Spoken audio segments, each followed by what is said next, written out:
자, 이어서 진행하겠습니다. 여러분, 저 348페이지 20번 볼게요. 자, 금융기관에 대한 설명으로 옳은 것은 이라고 되어 있네요. 자, 금융기관. 자, 우리 6개로 구분했던 거 있죠. 그것만 잘 기억하시면 됩니다.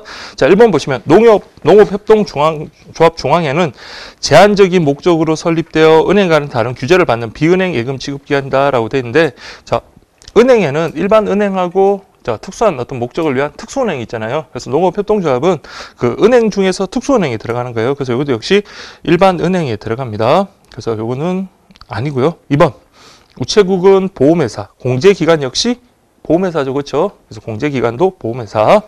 3번. 금융감독원, 예금보험공사, 금융결제원. 그렇죠. 이런 것들은 우리가 아까 봤던 이게 무슨 금융보조기관. 그러니까 금융의 어떤 여건을 형성하고 제공하는 그런 역할을 하는 겁니다.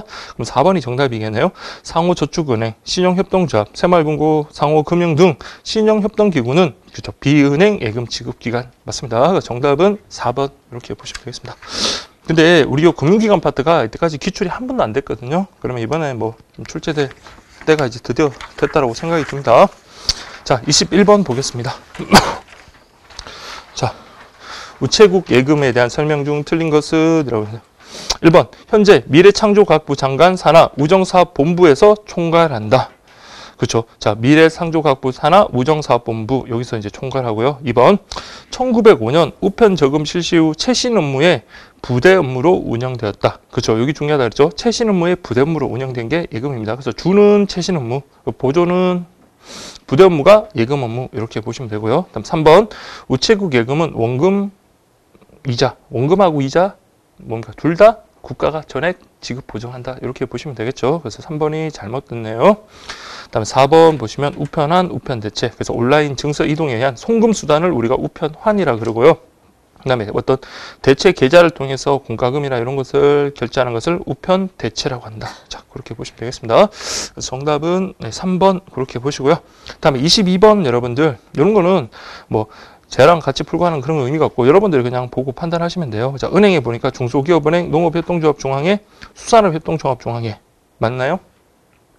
그렇죠. 얘네들은 은행 중에서도 특수은행에 들어가는 애들이죠. 네, 맞습니다. 2번 비은행 예금 지급기관. 그래서 신협, 새마을금고, 우체국. 그렇죠. 그래서 맞고요. 3번 보험회사. 그렇죠. 보험 들어가는 수출보험회사랑 우체국, 공제기관. 이게 보험회사라고 했습니다.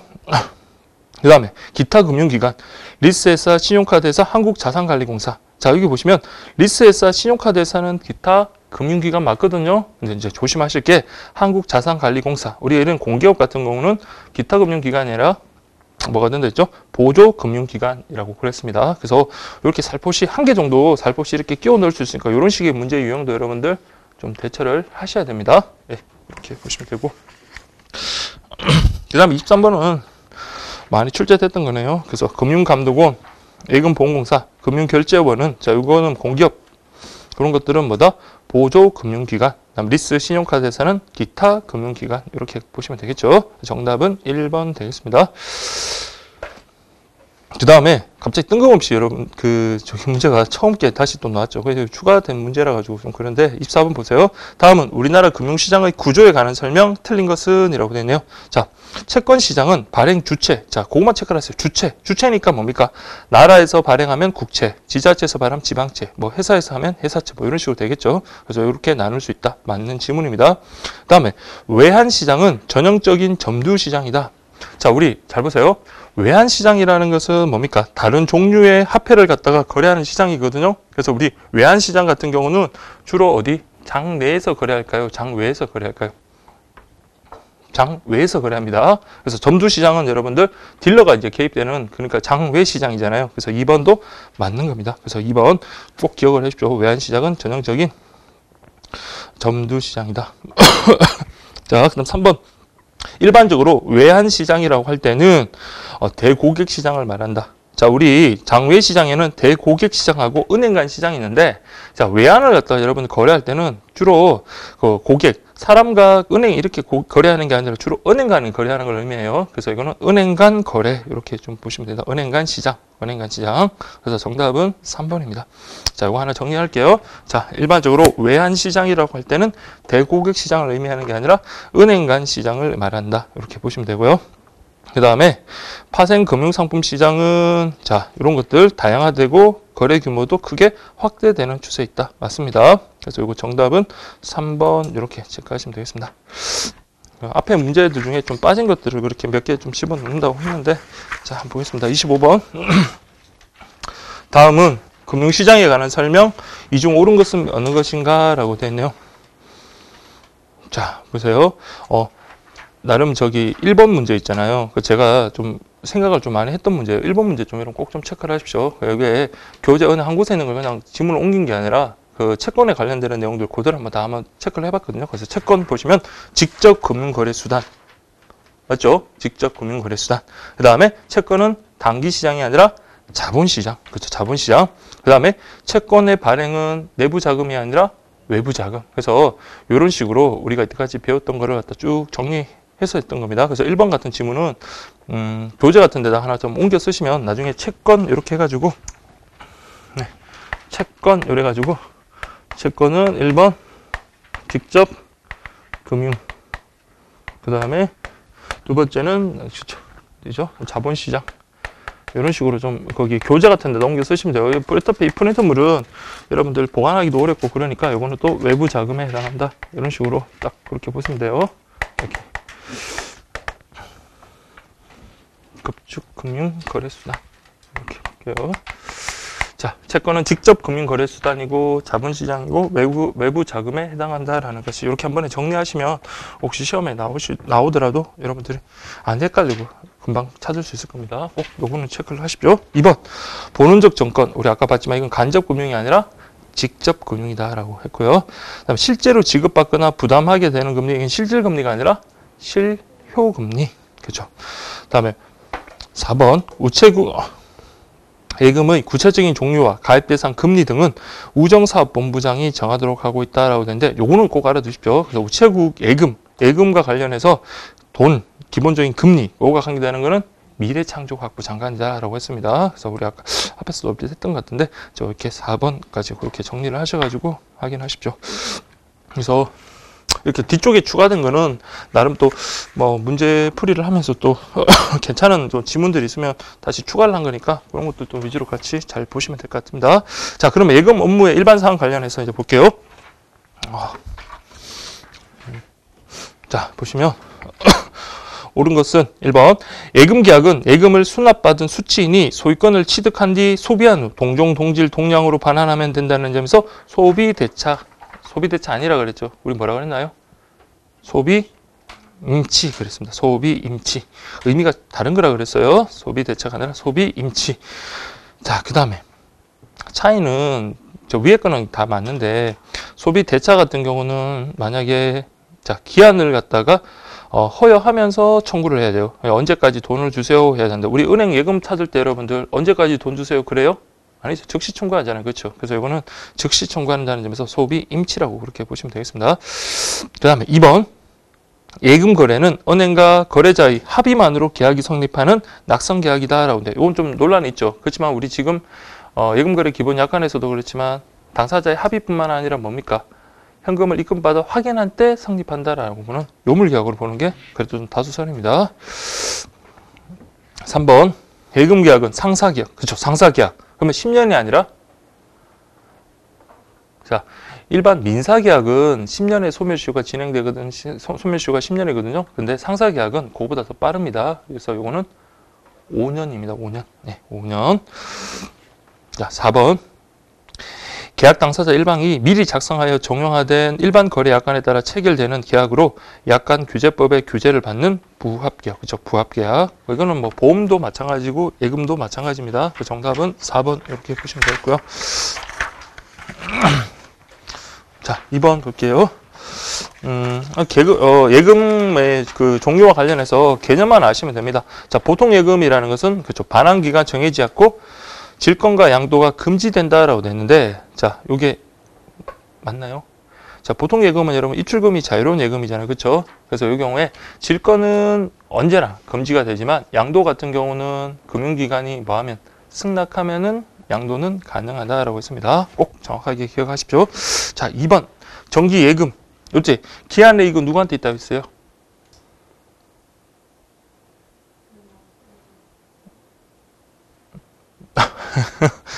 자, 제가 한 3번 정도 했던 것 같은데 나중에 비디오 돌려보면 한 3번 정도 했던 걸로 기억이 될 겁니다. 자, 여기 보면 정기예금은 기한예금 누가 있다고 그랬어요? 금융기관이 있다 그랬죠. 제가 만약에 2년 동안 500만 원을 집어넣었다면 그럼 금융기관에서는 어떻게 생각할까요? 아, 2년 동안은 내가 이 돈을 어떻게 쓰든 간에 상관이 없겠구나 이렇게 생각을 하는 거예요. 그래서 원칙적으로 기한이 만기되기 전에 저희가 만약에 내가 돈이 필요해서 그거 깨고 돈을 돌려주세요 하면 원칙적으로는 반환 의무 없습니다. 그렇지만은 보통은 뭐라 한다 그랬어요. 그냥 금융기관이 자신들의 기한의 이익을 포기하고 대신 이제 약정된 이자보다는 좀 낮춰서 그렇게 준다 그랬잖아요. 그래서 기한의 이익은 누구한테 있다? 금융기관에 있습니다. 예금주에게 있는 게 아니라 금융기관. 그래서 기한의 이익이 금융기관에 있기 때문에 원칙적으로 만기 도래 전에 반환 청구는 허용되지 않는다만 맞는 지문이에요.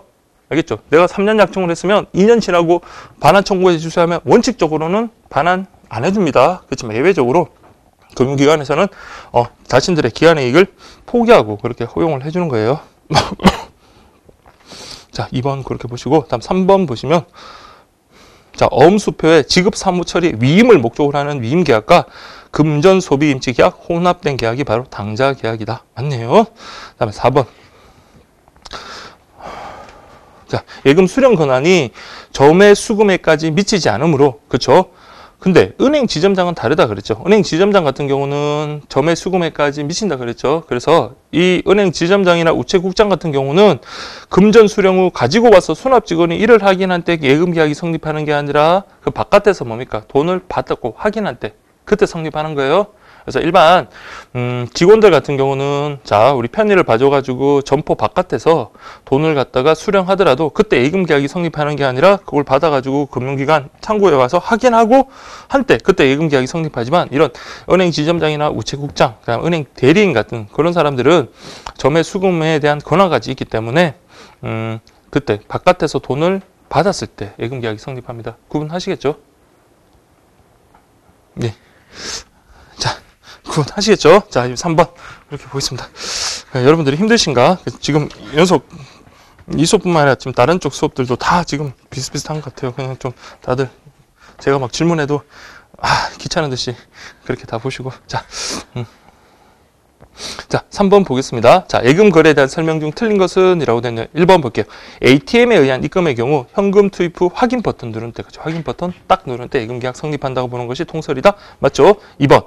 자, 요거는 제가 그 학설이 나오네요. 자, 증권에 기한 타점권 입금의 경우 3번도 정권에 기한 타점권 입금의 경우 이제 보세요. 구분하시면 돼요. 자, 2번 보시면 타점권의 입금과 동시에 그 타점권이 미결제 통보, 부도 실물이 반환되지 않은 것을 자, 믿으십시오. 정지 조건으로 하는 거. 요게 바로 추심 위임설이다. 맞는 지문입니다. 요거는 입금한다고 동시에 바로 예금 계약이 성립하는 게 아니라 이제 부도가 안 나는 것이 확실한 그 시점, 그런 조건이 성취됐을 때 예금 계약이 성립한다. 그렇게 보면 되는 거고요. 3번 같은 경우는 일단은 뭡니까? 예금 계약이 입금과 동시에 성립하지만 만약에 부도 처리되거나 그렇게 되면 다시 소급해서 이제 계약이 해제되는 겁니다. 그게 바로 양도설 2번, 3번 맞습니다. 그래서 추심위임설하고 양도설의 개념만 보시면 돼요. 그래서 추심위임설은 정지조건설이라고 하기도 하고요. 양도설 같은 경우는 해제조건설. 그러니까 일단 성립하고 나중에 그 부도 처리되면 소급해서 해제된다는 의미에서 해제조건설 이렇게 보기도 합니다. 자, 4번 보시면 예금거래 기본 약관에서는 증권으로 입금했을 때 은행이 그 증권을 교환해 돌려 부도 반환 시한이 지나고 결제를 확인했을 때 예금 계약이 성립하고 있다고 규정하는 바. 그렇죠? 교환해 돌려 부도 반환 시한이 지났다 했으니까 이제 뭡니까? 처음 바로바로 예금 입금과 동시에 예금 계약이 성립하는 게 아니라 그 기한이 지나고 난 다음에 성립하는 거죠. 그렇죠? 그러니까 이거는 양도설이 아니라 이거는 뭐가 되는 거예요? 추심 위임설의 입장이다. 그래서 여러분들 보세요. 여기 입금을 했어요. 여기가 부도 반환 시한이라고 할게요. 그러면 추심 위임설 같은 경우는 그 타점권에 그 정권으로 입금을 한다고 요때 계약이 성립하는 게 아니라 언제 계약이 성립한다? 요 기간이 지나서 이제는 뭡니까? 안전한 증권이 됐을 때 그때 뭐다? 성립한다라고 보는 게 요게 추심 위임설이고요. 양도설 같은 경우는 입금과 동시에 이렇게 성립합니다. 이렇게 성립하지만 근데 이 기간 내에 혹시 만약에 부도 처리되거나 그러면 이건 뭡니까? 쭉 돌아가서 소급해가지고 이때 이제 성립됐던 게 뭐가 돼버린다? 해제가 된다. 이런 말이죠. 그래서 이걸 우리가 양도설이라고 보고 다른 말로 해제 조건설 이렇게 보는 겁니다. 그래서 개념만 정확하게 이해하시면 어렵지 않을 거예요.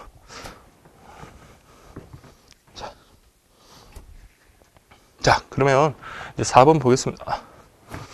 예금거래 약관에 대한 설명 중 틀린 것은 1번 예금거래 약관이 계약에 편입되어 구속력이 생기는 이유는 그렇죠. 당사자끼리 합의했기 때문에요. 그게 명시적이 됐던 묵시적이 됐던 어쨌든 합의가 있기 때문이다. 2번 자점권 입금의 경우 자기합수표. 그렇죠. 이거는 자기 금융기관, 자기 회사에서 발행한 자기합수표 같은 건 바로 입금 즉시 예금계약이 성립하겠죠. 다음 3번 고객에 대하여 부당하게 불리한 조항, 고객이 예상하기 어려운 조항, 목적 달성이 불가능할 정도로 본질적 권리를 제한하는 조항 등은 불공정 조항으로 추정되어. 자, 우리 입증하는 거는 다 어디로 가면 돼요? 은행 쪽으로 가면 됩니다. 보험회사나 은행 쪽으로 가면 돼요. 여기서는 고객이 입증하는 게 아니라 불공정한 조항을 만든 은행 쪽에서 입증을 해서 그게 유효야라고 이렇게 주장할 수 있는 거겠죠. 그래서 이거는 은행 측에서 입증하여 유효로 돌릴 수 있다. 이렇게 보시면 되겠습니다. 그 다음에 4번 예금 거래 약관의 경우 중요한 내용을 설명해야 될 의무가 있지만 그렇죠. 다만 예외적으로 뭐 성질상 대량 신속 처리해야 되는 경우 또 뭐 설명이 현저히 곤란한 경우는 설명 의무 생략 가능하다. 뭐 이렇게 보시면 되겠습니다. 정답은 3번이고요. 자, 1번 보시면 자, 5번은 옳은 것이네. 1번 대한민국 내 모든 은행은 동일한 약관 체계를 지니고 있고 표준 약관을 제정하고 있다. 그렇죠. 이렇게 하고 있지만 동일한 약관, 표준 약관은 제정하지만 그 채택하고 시행하는 것은 자유롭게 할 수 있습니다. 그러니까 그 채택과 시행은 각 은행이 자율적으로 할 수 있다. 이렇게 보시면 되고요. 이걸 뭐 채택하고 시행하는 거는 기본적인 틀은 같기 때문에 우리 뭐 소비자 입장에서는 그렇게 큰 혼란이 있지는 않을 겁니다. 2번 독립적인 상품 개발에 따른 약관은 금융시장을 혼란스럽게 하므로 독자적으로 보유할 수 없다. 아니죠. 자기들이 또 맞는 독자적인 어떤 상품 개발 가능하고 거기에 따른 약관 역시 독자적으로 보유할 수 있습니다. 2번도 틀렸네요. 3번 예금거래 기본 약관, 각 예금 종류별 약관 체계를 이원화했다는 점에서 그렇죠. 단계별 약관 체계를 구성했다고 볼 수 있다. 그래서 3단계라 그랬잖아요. 그래서 제일 먼저 적용되는 거는 뭐라고 그랬나요? 4번이 이제 그거 나왔죠.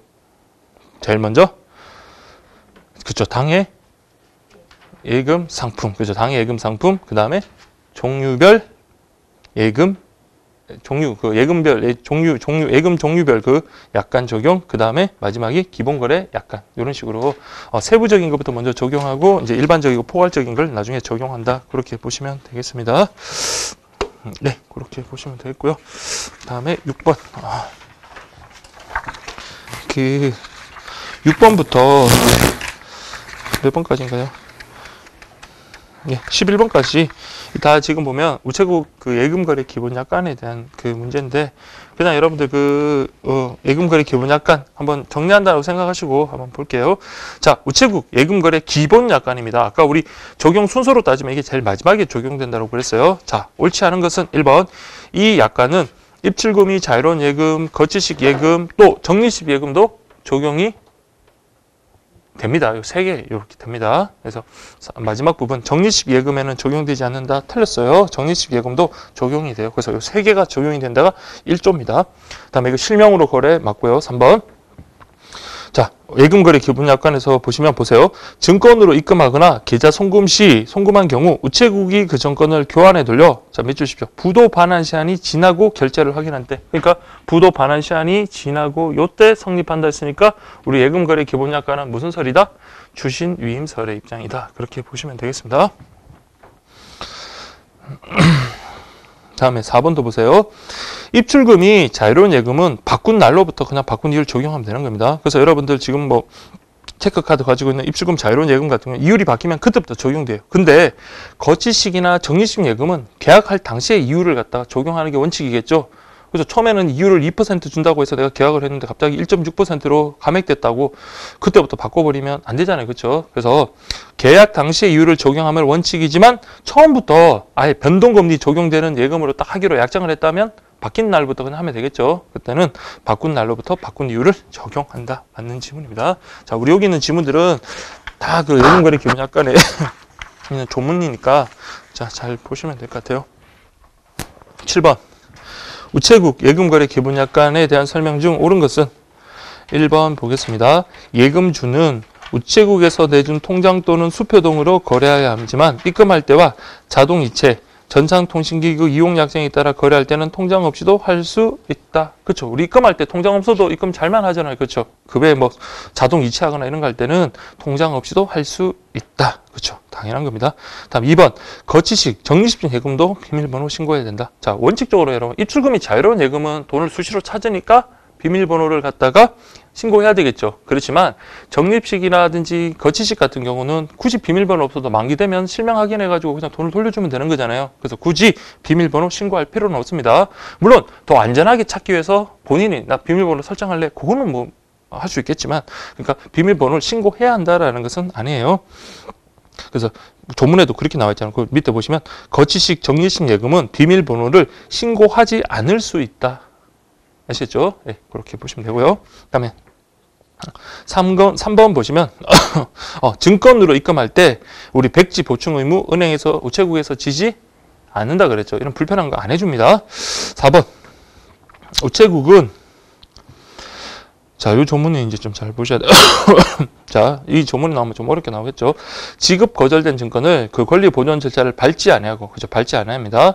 입금한 우체국에서 예금주가 반환 청구할 때 돌려준다. 그렇죠? 그래서 입금한 우체국에서 예금주가 반환 청구하면 돌려줍니다. 돌려주면 당연히 처음에는 입금했다고 기록해놓은 거에서 그 원부에서 그걸 빼면 되겠죠. 그렇죠? 그리고 난 다음에 아예 처음부터 입금 안 한 걸로 그렇게 처리를 합니다. 다만 증권 발행인이 지급 거절한 날까지가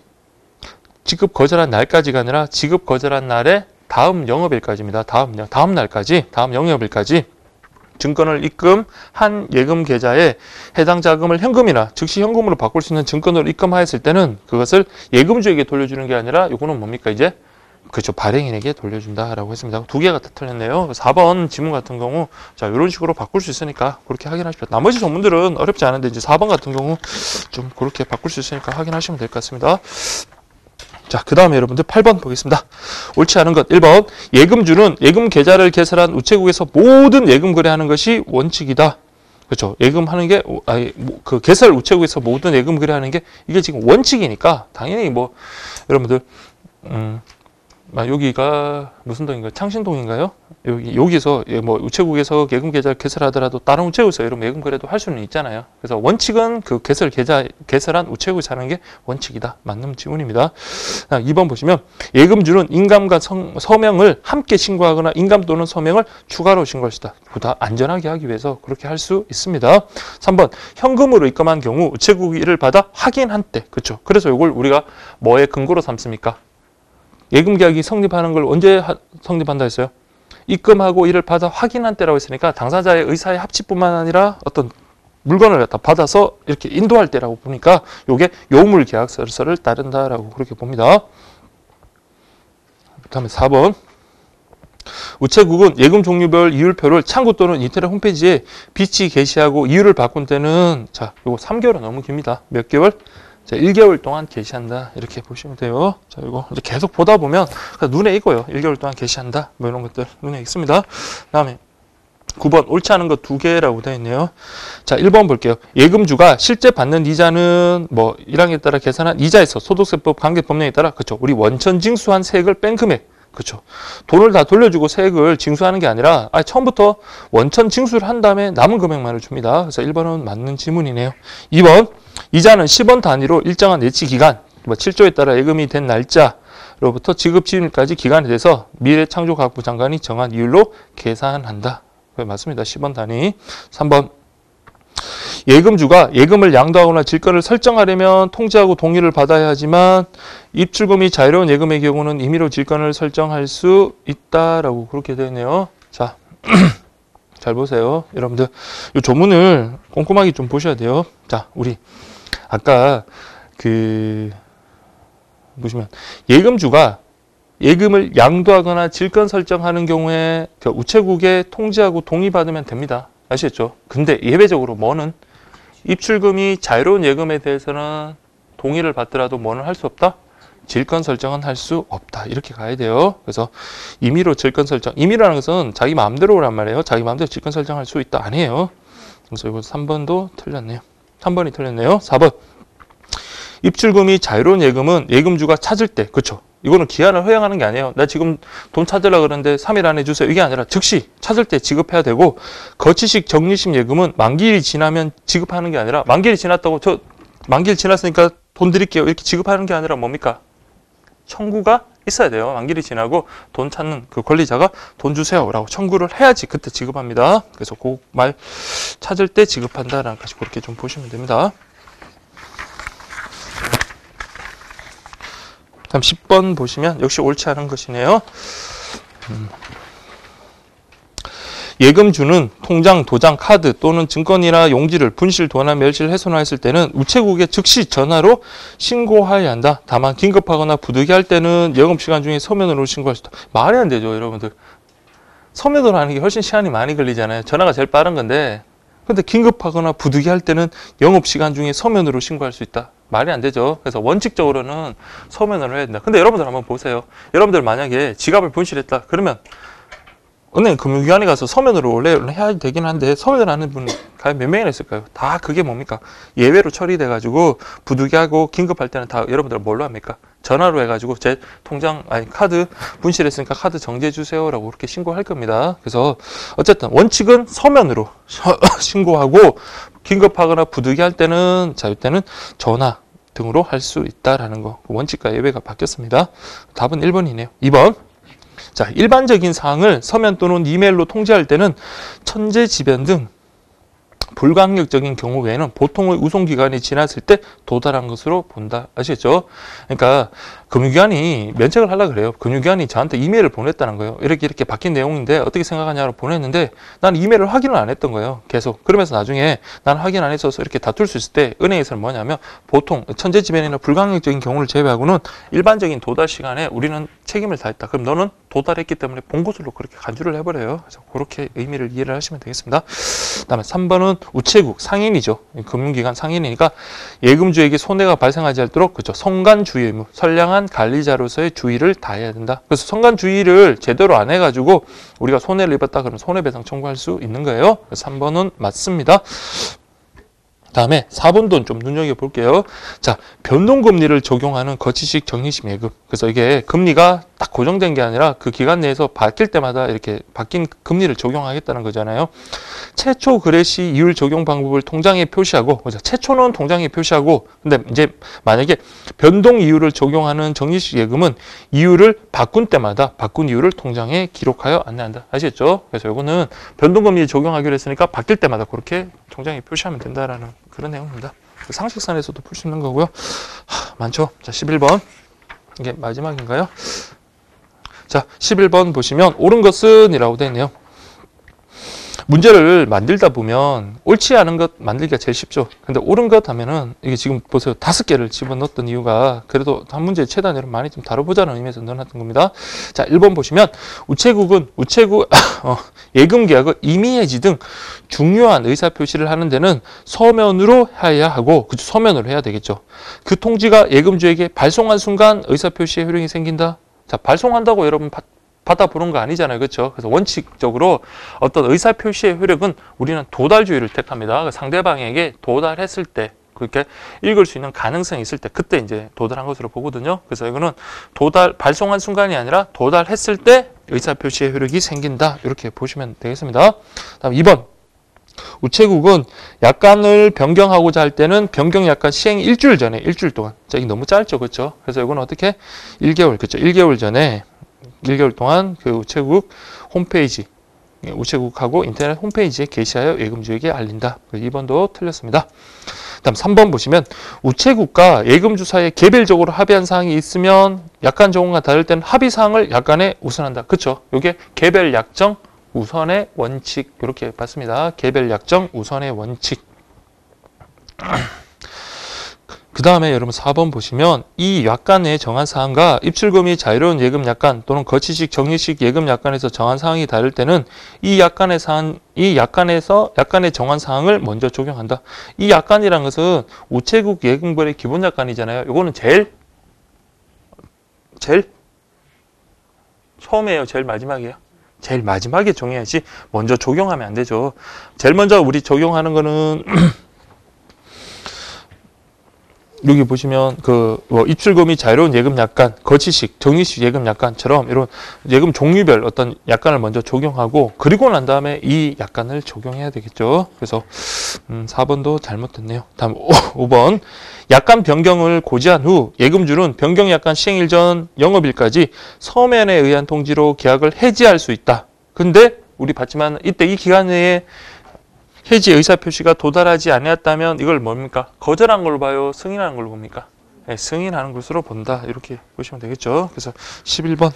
오히려 11번 문제가 또 나름 의미가 있는 문제니까 그렇게 좀 확인을 하십시오.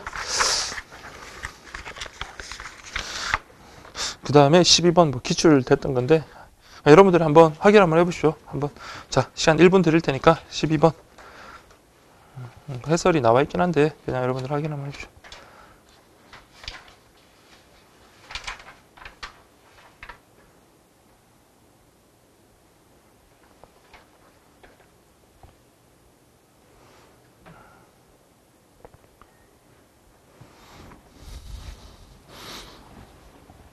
됐죠? 정답은? 안 푸셨어요? 정답은? 5번요? 5번 없는데? 4번. 네, 4번. 12번에 4번이죠. 그래서 제일 먼저 여러분들 순서가 바뀌었죠. 당해 예금 상품 약관 먼저, 예금 종류별 약관 두 번째, 예금 거래 기본 약관 세 번째, 마지막 이렇게 적용한다. 자, 그러면 13번 보겠습니다. 이 개념 확인하시면 돼요. 각종 금융거래 수반하여 발생하는 미정리, 미결제 예금, 기타 다른 예금 종목으로 자, 이게 중요해요. 처리가 곤란한 일시적인 보관금을 처리하는 것. 요걸 우리가 무슨 예금? 별단 예금 그랬습니다. 별단 예금. 그래서 제가 이거 보시면 되게 웃겨요. 1번 별단 예금 이건 상호부금, 3번 당대 예금인데 4번 만들 게 없는 거예요. 그래서 4번은 점액수금 이렇게 같이 금이라고 점액수금 이렇게 점액수금이 뭔지 아시죠? 점포 바깥에서 받을 수 금액 금 해가지고 돈을 받는 걸 말합니다. 자, 그 다음에 여러분 14번 보겠습니다. 예금 계약의 법적 성질에 관한 설명 옳지 않은 것은 이라고 되네요. 1번 보험 계약과 마찬가지로 이런 말이 있으면 조심해야 돼요. 보험 계약과 다른 것도 있고 같은 것도 있으니까 마찬가지로 예금 계약도 당사자의 합의와 물건의 인도, 기타의 급부를 목적으로 하여만 하는 요물 계약성을 띈다라고 되는데 예금 계약 같은 경우는 요물 계약성으로 보는 경우가 많지만 아까 저 뒤쪽에 나오는 보험 계약은 어떻습니까? 낙선 계약이라 그랬죠. 그래서 1번 잘못됐습니다. 자, 2번 예금 계약은 수취인의 보관을 위탁받은 목적물을 보관한 뒤 위탁자가 그 물건의 반환을 요구하면 그대로 반환하는 건가요? 그럼 여러분들 1년 번호 딱 적혀 있는 돈을 갖다가 우리 은행에 예금한 그 돈을 갖다가 딱 보관 딱 그대로 한 다음에 돈 찾을 때 그거 그대로 주는 건가요? 아니죠. 같은 종류의 같은 양의 그냥 금액을 맞춰서 주면 되는 거예요. 그대로 주는 게 아니라 소비하고 난 다음에 동질, 동량, 동량의 물건 그 대체물을 주면 되기 때문에 소비 임치 계약이다라고 그렇게 봤습니다. 그래서 금전 소비 임치 계약이라는 말은 맞는데 그 물건의 반환을 요구하면 그대로라는 거 그게 틀렸어요. 그대로 반환하는 게 아니라 같은 종류의 같은 양의 그런 금액 그것만 반환하면 되는 거예요. 그래서 2번 잘못됐습니다. 자, 3번. 자, 우리 예금 계약은 상사 했으니까 5년. 그 다음에 금융기관은 성간주의 의무. 그 다음에 4번. 요거는 부합 계약 맞죠? 그래서 틀린 것은 1번, 2번 맞습니다. 자, 15번. 자, 여러분들 지금 여기 15번부터 17번까지 있잖아요. 요거 다 보지 마시고 이게 우리 방금 봤던 거 다시 제가 추가하는 문제거든요. 자, 요거 한번 15, 16, 17 한번 풀어보십시오. 자, 수업 열심히 들으셨으면 세 가지 다 풀 수 있습니다. 자, 혹시 인터넷 보시는 분들도 저 보지 마시고 문제 풀어보십시오.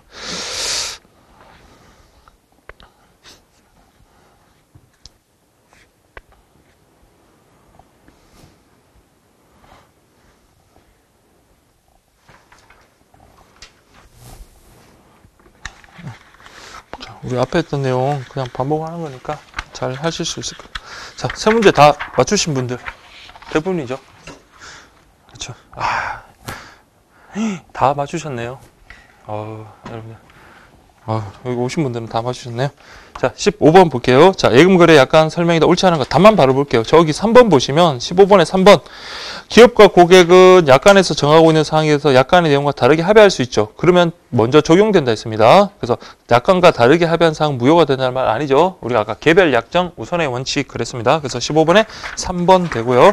그 다음에 16번 관련해가지고 1번도 봤었고요. 2번, 3번, 4번 중에 자, 3번 보시면 아까 우리 봤던 거예요. 증권 발행인이 지급 거절한 날에 다음 영업일까지. 요거 맞죠? 여기는 맞는데 증권을 입금한 계좌에 해당 자금을 이렇게 입금하였을 때는 예금주에게 돌려주는 게 아니라 발행인에게 돌려준다라고 했습니다. 답은 요 3번 되겠습니다.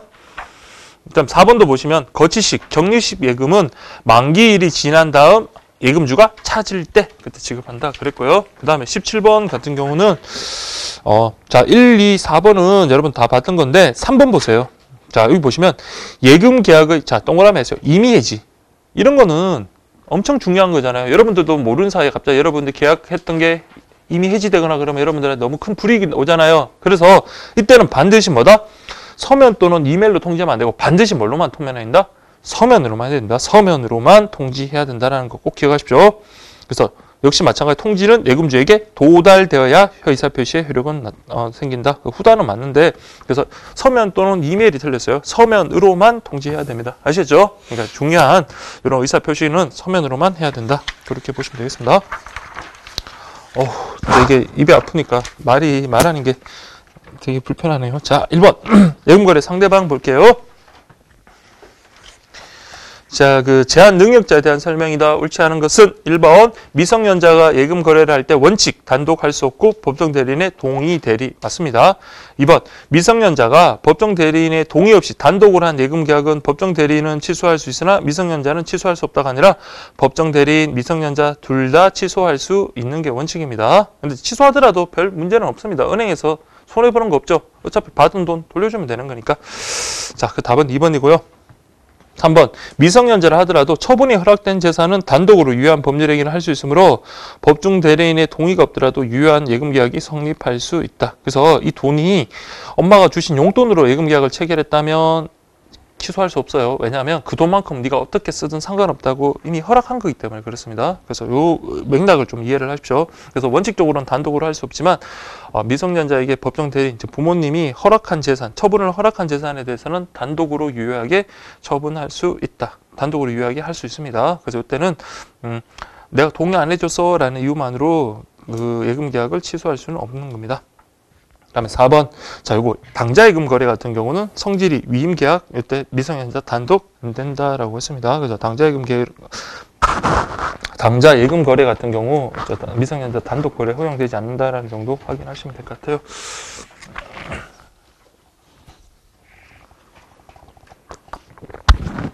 자, 2번 보겠습니다. 자, 상대방에 대한 설명 중 옳지 않은 것은 이라고 되어 있네요. 자, 보세요. 예금의 중도 해지와 예금 담보 대출. 이건 되게 중요한 거네요. 중도 해지하고 담보 대출 받는 경우 면책 약관에다가 통장을 제출받고 인감과 비밀번호 일치하다면 금융기관이 면책된다?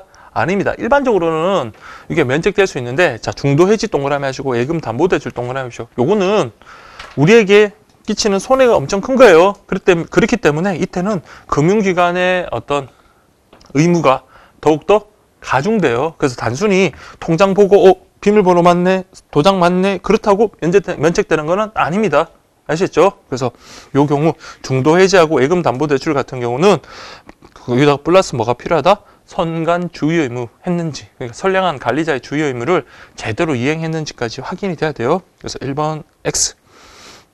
그다음 2번 보시면 외국인, 그렇죠? 외국인하고 거래했다.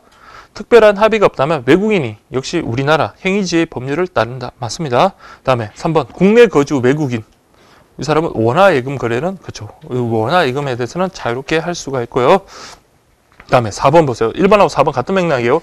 예금의 중도 해지와 예금 담보 대출 같은 경우는 면책 규정이라든지 준점유자 변제 규정 같은 요렇게 은행에서 자신의 책임을 면피하는 그런 것들에 적용이 없거나 제한될 수 있습니다. 그만큼 요거는 우리 예금주에게 불이익이 클 수 있기 때문에 그런 거예요. 그래서 4번 맞는 질문입니다. 그 다음에 5번 임의 대리 경우 대리인이 왔대요. 그래서 통장상의 인장 날인, 인간 증명이 붙어있는 위임장, 그다음에 진정한 대리인인지 이런 것들을 확인해야지 된다. 맞습니다. 그래서 정답은 여러분들 1번 그렇게 보시면 되겠고요.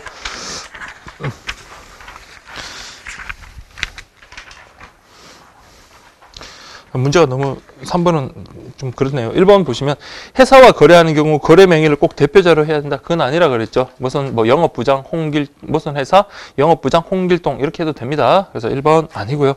다음 2번 보시면 자, 공동대표이사 제도를 두고 있다면 등기를 했다면 거래한 제3자는 악의가 의제된다. 악의가 의제된다는 말은 아, 얘네들 회사는 공동대표이사 제도를 시행하고 있구나라는 것을 알고 있다고 간주를 해버려요. 그냥 등기를 했기 때문에 그렇습니다. 그래서 자신이 스스로 선이 몰랐다는 것을 증명해야 된다. 맞는 지문입니다. 3번 금융기관이 공동대표이사 중 어느 한 사람과 예금 거래를 한 경우에도 예금 거래의 경우에는 유효를 주장할 수 있지만 당좌 거래의 경우에는 유효를 주장할 수 없다고 봐야 된다. 왜 그렇다고 했습니까? 자, 요거는 좀 기억을 하십시오. 자, 우리 보면 공동대표이사는 다 같이 공동으로 해야 되는데 한 사람하고 예금 거래했어요. 그럼 원칙적으로 안 되네요. 그렇지만 그 예금 거래, 일반적인 예금 거래 같은 경우는 저기 표현 대리 같은 거 이런 걸 통해 가지고 유효함을 주장할 수 있거든요. 근데 당좌 거래 같은 경우는 공동대표 요거와 관련해서 요거 상업 그 등기부라든지 그런 것들을 갖다가 진구하도록 법인 등기부 그걸 갖다 진구하도록 되어 있단 말이에요. 그래서 아, 얘들은 혼자서 하면 안 되고 3명이서 아니면 4명이서 같이 해야 되는구나 것을 알 수 있기 때문에 이때는 유효를 주장할 수 없다라고 그렇게 봅니다. 자, 이 말이 지금 보니까 여러분들 뭔 말이야 라고 이렇게 생각하시는 분이 한 2분 계신 것 같은데, 자, 볼게요.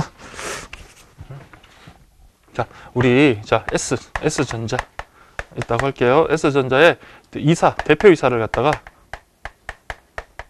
갑, 을, 병 이렇게 3명을 뒀습니다. 이 3명을 두는 게 뭐냐면 자, 너 혼자 이렇게 독단적으로 하다 보면 아무래도 실수를 할 수도 있고 그 다음에 자신의 어떤 대표권을 남용할 수 있다는 거예요. 그래서 이렇게 3명이 어떤 중요한 의사결정을 할 때는 함께 이렇게 사인 같은 거 이렇게 합니다. 대표이사 갑, 을, 병 이렇게 하도록 돼 있어요.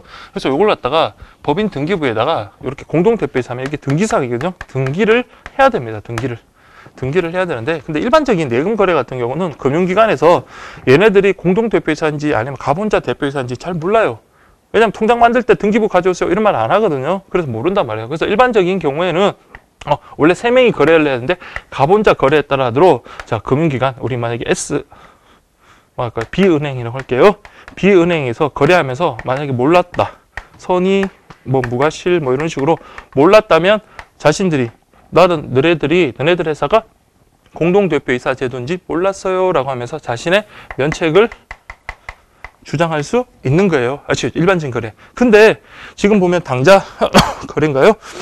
당좌 거래 같은 경우는 이거 할 때는 당좌 거래 같은 경우는 처음에 은행 통장을 개설할 때 뭘 가져오라냐면 법인 등기부 가져오라 그래요. 법인 등기부 가져오라 했으면 은행에서는 뭡니까? 아, S전자는 이거 예금 거래를 할 때 이런 중요한 일을 할 때 3명이서 함께 해야 되는 것을 알 수 있는 거죠. 그렇죠? 그러니까 이때는 나 몰랐어요 라고 이렇게 항변할 수가 없다라는 거예요. 그래서 면책을 주장할 수가 없는 겁니다. 아시겠죠? 그래서 요거는 유효함을 주장할 수 있지만 당좌 거래 같은 경우는 유효함을 주장할 수가 없는 거예요. 그래서 그런 의미입니다. 그래서 3번은 그런 식으로 여러분들 좀 이해를 하십시오. 자, 3번 같은 지문은 좋은 지문이죠. 그렇게 보시면 되고요. 자, 4번.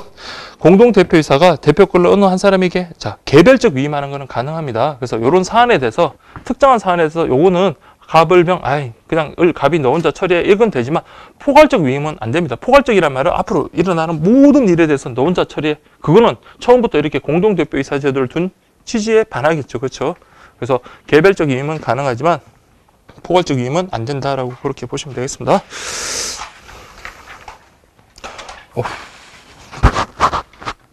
자, 4번. 법인격 없는 단체와의 예금 거래 이 중 옳은 것은 이라고 되어 있네요.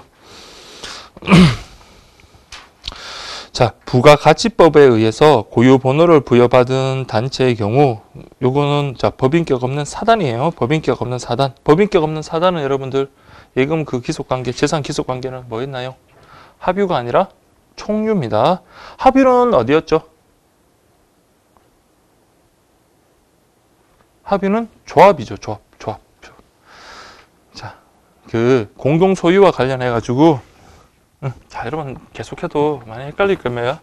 자, 공유, 합유, 총유. 자, 이 순서는 상관없어요. 이렇게 했는데 공유는 그냥 여러분들 그냥 지분을 그냥 가지는 거예요. 만약에 여러분들 집이 있는데 아버지와 아들이 집을 갖다가 2분의 1씩 지분을 가지고 있다 그러면 갑자기 아들이 돈이 필요한 거예요. 그러면 뭡니까? 다른 사람한테 그 지분을 팔면 되는 거예요. 그러면 이제 그 집에 대해서 이제 누가 아버지하고 그 아들의 지분을 산 사람이 그걸 공유하고 있는 거죠. 그래서 이 개념 했잖아요.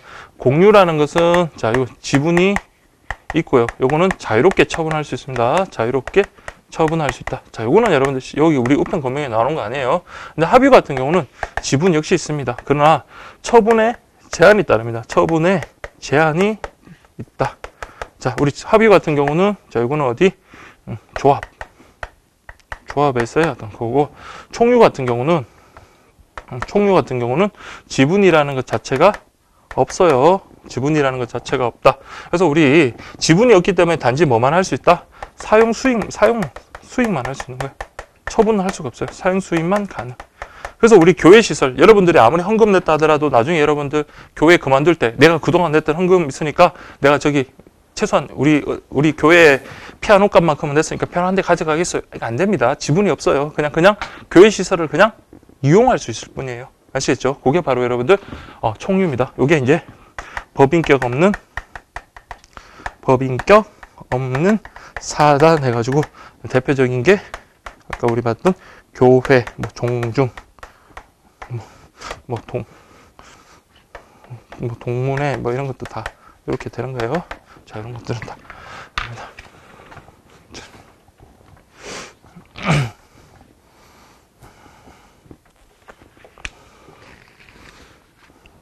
그래서 여러분들 1번 보시면 법인격 없는 사단, 법인격 없는 사단은 합유가 아니라 총유 그랬습니다. 총유. 그래서 1번 틀렸고요. 2번 조합은 근데 원칙적으로는 조합은 전원의 명의로 하는 게 맞아요. 그래서 여러분들 전체랑 제가 만약에 하나의 조합을 갖다가 형성했다면 우리가 만약에 회비를 걷어가지고 통장을 개설할 때는 어떻게 해야 된다? 여러분 이름들 다 쓰고 제 이름까지 다 써가지고 그렇게 개설해야 돼요. 근데 그건 너무 불편하겠죠. 그러니까 대표, 조합, 명의자를 갖다 두기는 하는데 원칙은 어쨌든 전원 명의로 예금하는 것이 원칙이다. 그러나 예외적으로 위임받은 조합 대표자와 거래하는 것 가능하다. 맞습니다. 근데 다만 뒤쪽이 틀렸네요.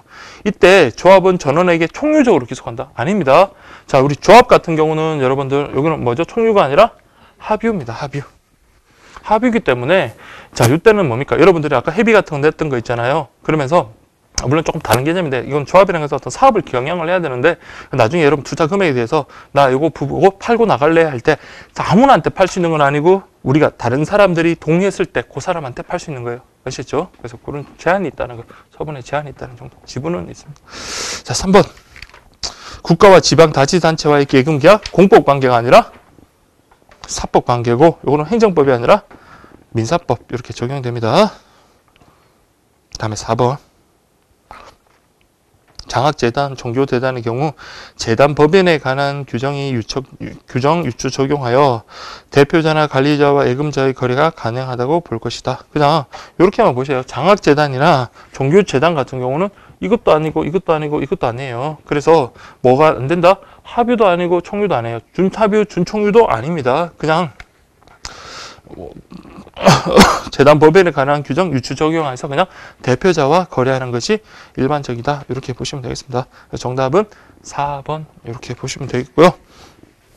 자, 그 다음 5번 볼게요. 예금의 지급과 관련한 설명 중 옳지 않은 것. 1번 예금주의 청구. 그러면 예금 기한이 예금 지급. 그러면 예금 계약 소멸. 맞죠? 전형적인 그 패턴이네요. 2번 일반적으로 지명 채권은 많이 나왔던 거죠. 채권자의 주소지에서 채무를 변제하는 지참 채무가 원칙이므로 예금 채권의 경우에도 지참 채무가 원칙이었던가요? 아니죠. 일반적인 경우는 돈을 빌린 사람이 돈 받을 사람한테 가서 주는 게 원칙이었어요. 그렇지만은 예금 계약은 어떻습니까? 오히려 돈 받을 우리가 돈을 줘야 되는 채무자인 은행한테 가서 받는 거잖아요. 그렇죠? 그렇기 때문에 이때는 지참 채무가 아니라 추심 채무입니다. 3번. 그래서 예금 거래 기본 약관에서도 추심 채무임을 규정하고 있다. 맞습니다. 4번. 예금거래 기본약관에서는 예금 통장 증서를 소지하고 인감 증명, 인감 또는 서명이 일치하고 비밀번호 일치하면 금융기관이 선의 무과실인 한 책임 면한다. 그래서 이게 면책 규정으로서 예금 통장 소지, 인감 서명 일치, 비밀번호 일치, 선의 무과실 이런 요건이 성립하면 금융기관으로서는 책임을 면합니다. 맞고요. 자, 그 다음에 6번.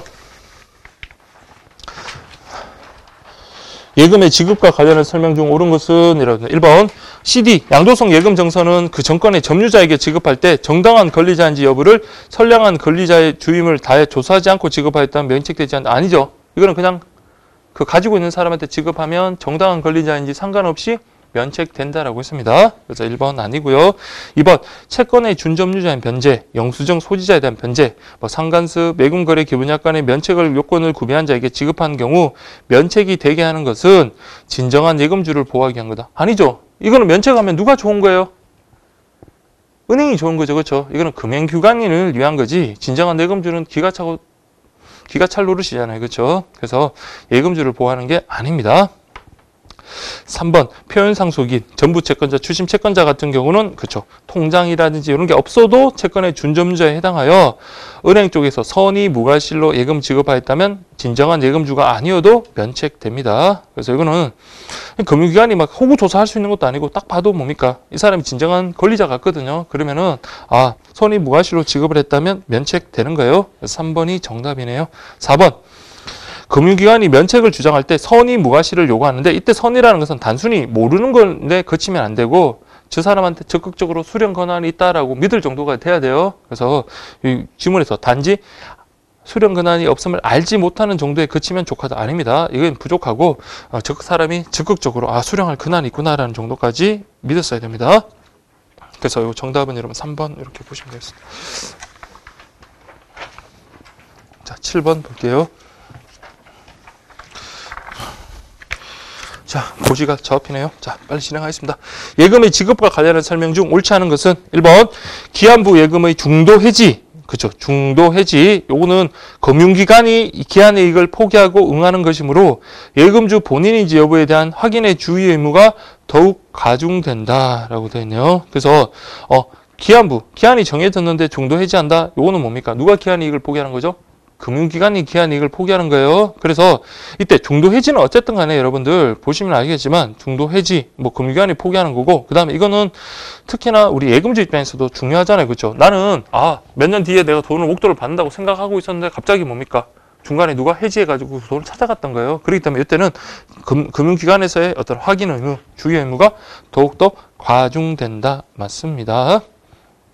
2번 무통장 지급 등 부득이 편의 지급할 경우에는 예금주에 한해서 지급하는 게 원칙이다. 그렇죠? 무통장 지급 같은 경우는 그 밑에 알바생들 이런 사람들을 챙겨서 되는 게 아니라 예금주에 한해서 하는 게 원칙입니다. 3번 폰뱅킹에 의한 자금 이체의 경우 자금 이체 시의 사정만을 고려할 것이지 폰뱅킹 등록 당시의 재반 사정까지 고려하여 판단할 것은 아니라는 것이 대법원 판례다라는데 둘 다 고려해야 된다고 했습니다. 대법원에서는. 그래서 3번이 잘못됐고요.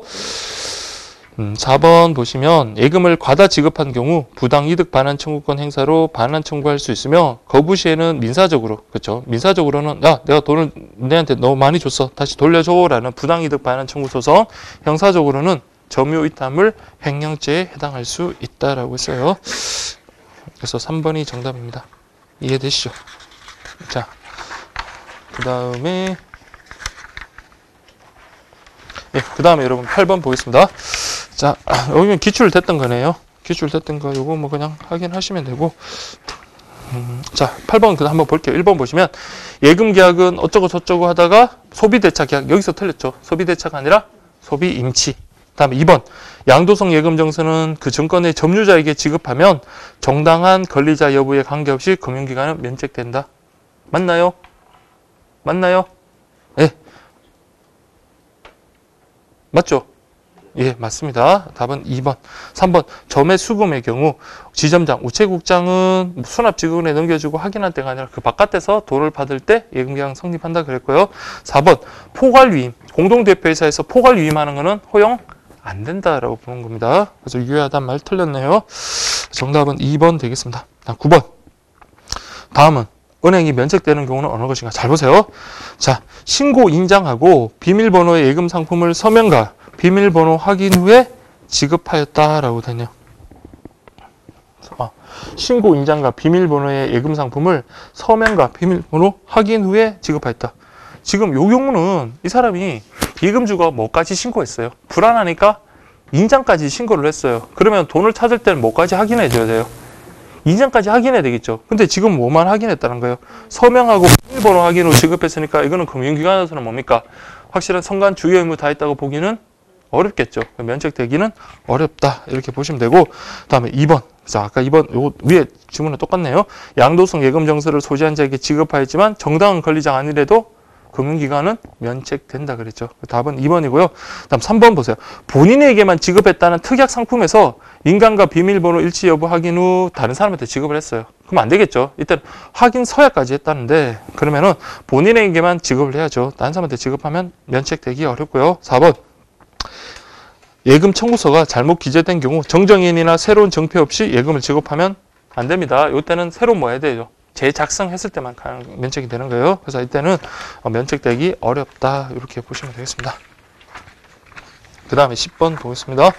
다음은 대리인과의 거래에 대한 설명이다. 옳지 않은 것은 1번 본인이 대리인을 지정하여 거래하는 경우 대리인은 본인의 이름으로 법률행위를 하고 법률효과도 본인에게 기속된다. 그래서 대리인은 어떻게 한다 했습니까?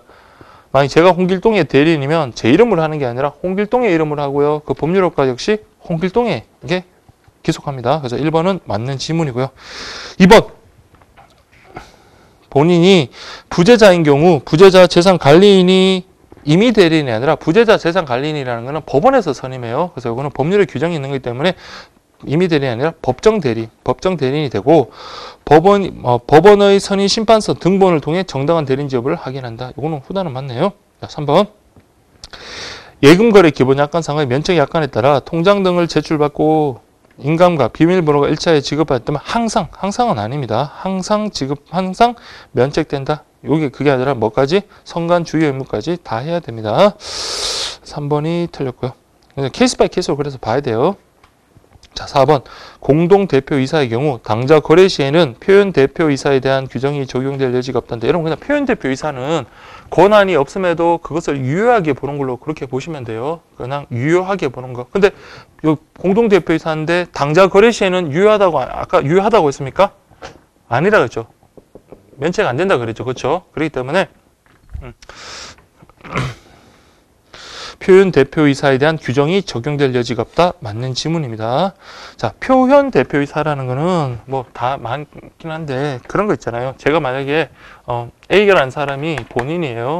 B라는 사람이 뭐 대리인이라든지 아니면 대표라든지 여기 있는데 이 사람한테 권한을 줬어요. 권한을 요만큼 줬습니다. 근데 이 사람은 권한을 초과하는 경우에 상대방 입장에서는 이 사람이 대리인인 건 맞는데 권한이 어느 정도인지를 알기가 어렵잖아요. 그렇죠? 그래서 이런 거래 상대방을 보호하기 위해서 이렇게 권한을 초과한 행위에 대해서도 그 거래 행위는 유효하게 보는 게 바로 표현 대표거든요. 물론 다른 것도 있긴 하지만 어쨌든 대표적인 게 바로 권한을 넘은 표현 대리 그렇게 보시면 되는데 지금 여기서 문제는 공동 대표이사에서 당좌 거래를 하는 경우에는 자, 이거는 상대방이 뭡니까? 공동 대표 이사제도를 두고 있다는 걸 알고 있는 거잖아요. 진구를 해야 되니까. 그래서 알고 있을 때는 표현 대표이사, 요거는 권한이 어느 정도인지 세 명이 공동 대표이사인지 확실히 알고 있기 때문에 이때는 표현 대표이사 제도를 적용하기는 어렵습니다. 자, 표현 대표이사 제도를 적용하기 어렵다. 맞는 질문이 돼요. 자, 그 다음에 여러분들 11번부터 13번까지는 여러분들이 한번 풀어보십시오. 자, 한번 풀어볼게요.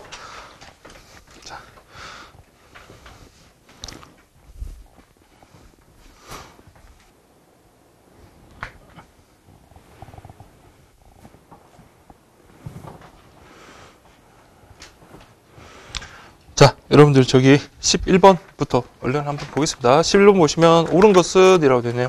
자, 질병, 노령 등의 사유로 인한 정신적 제약으로 사무를 처리할 능력이 자, 지속적으로 결여됐다라고 했으니까 이 사람을 뭐라 그러죠? 지속적으로 결여돼서 우리 법원에서 선고받는 이 사람을 피성년 후견이라고 합니다. 그 피성년 후견인은 원칙적으로 행위 능력이 없다. 이렇게 보면 되겠습니다. 그래서 1번은 제가 이거 왜 이 문제를 냈냐면 이게 공무원 사에서 이 문제가 잘 나오거든요. 그래서 피성년 후견인이 되려면 이것처럼 이거 사무를 처리할 능력이 지속적으로 결여된 자는 하면 안 돼요. 지속적으로 결여됐을 뿐만 아니라 거기다가 뭐다? 가정법원에서 선고를 받아야 돼요. 그래서 그러니까 지속적으로 결여되어서 가정법원에 선고된 자는 이렇게 돼야 맞아요. 그게 원칙적으로 행위 능력이 없다. 이렇게 갑니다. 그래서 1번 잘못됐고요. 2번 피한정구견인은 원칙적으로 행위 능력 있습니다. 예외적으로 행위 능력 없고요.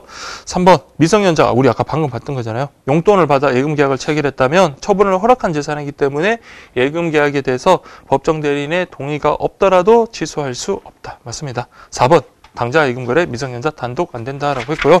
다음 12번 보시면 법인격 없는 사단 요거는 총유로 가면 되고요. 그 다음에 조합 같은 경우는 합유로 가면 되겠습니다. 답은 1번 되겠습니다. 그 다음 마지막 문제 볼게요. 기억권. 자, 면책되지 않는 거 됐으니까. 자, 기억부터 취업까지. 요게 그때 말씀드렸지만 이게 여러분 우리 교과서에 나오는 면책 그 관련되는 건 싸그리 다 정리한 거예요. 이거 하나만 딱 기억하고 있으면 됩니다. 요 지문만. 자, 기억번. 신고 인장과 비밀번호 예금 상품을 서명과 비밀번호 확인 후 지급한 경우 아까 안 된다 그랬죠. 인장을 신고했는데 비밀번호하고 서명 확인하는 것만으로 안 된다. 그럼 면책 X. 니은번. 양도성 예금 증서 요때는 면책 된다고 했습니다. 자, 기억력은 앞에서 봤던 거네요. 3번. 본인에게만 지급하겠다는 특이하게 했으면 제3자에게 지급하면 면책 안 된다 했습니다. 리얼번. 예금 청구서가 잘못 기재된 경우 정정인이나 새로운 전표 없이 이것도 역시 면책 안 된다고 했고요. 새로 작성해야 됩니다. 자, 미연번 보세요. 인감 대조 시 실무 경험이 없는 금융기관 종사자가 유관으로 외형상 전체적으로 이자 여부를 표명 대조한 경우. 자, 서명 대조랑 다르게 인감 대조할 때는 뭡니까? 숙련된 금융기관 종사자에 대해 그러니까 필적 감정까지는 아니래도 그 정도 좀 경험이 있어야 되는 거지. 미연번 같은 경우는 면책 안 됩니다. 다음 비업법. 경영권 분쟁이 있는 회사에 최대 지분을 가진 대표이사의 청구해서 예금을 지급한 경우 아무리 최대 지분을 가졌다 하더라도 자, 경영권 분쟁이 있다면 아직 확실한 주인이 누군지 모르는 거예요. 그렇기 때문에 이때도 면책 안 됩니다. 그 다음에 시업번. 예금 통장 정서를 소지하고 신고 인감 등을 절차하여 예금주의 대리인임을 주장하며 예금을 지급받았으나 금융기관으로서는 선관 주의 의무를 다한 경우 그렇죠. 아무리 도둑이라 하더라도 자, 요 경우 금융기관에서 선관 주의 의무를 다했다면 면책되는 거예요. 그래서 이렇게 해가지고 딱 정리하시고 틀린 것은 5개인가요? 자, 이렇게 정리하시면 되겠습니다. 됐죠? 자, 이렇게 하시고 다음 시간이 여러분들 그 문제풀이 마지막 시간일 거거든요. 지금 예측상. 그래서 좀 다음 시간에는 어쨌든 다음 그 시간까지 맞춰야 되니까 좀 중간에 만약에 문제가 좀 시간이 부족하면 좀 문제를 좀 중간중간에 좀 이렇게 건너뛰는 방향으로라도 해가지고 건너뛸 문제는 그렇게 많지는 않을 겁니다. 그래서 어쨌든 다음 시간까지 그렇게 마무리하고 6월 17일인가요? 그때부터 뭐 또 새로운 또 강의를 들어가야 된다고 하니까 그렇게 다음 주에 그렇게 마무리 강의 하도록 하겠습니다. 여러분들 여기 지금 누군지 다 확인했으니까 다음 주에 또 뵙도록 할게요. 자, 수고하셨습니다. 예.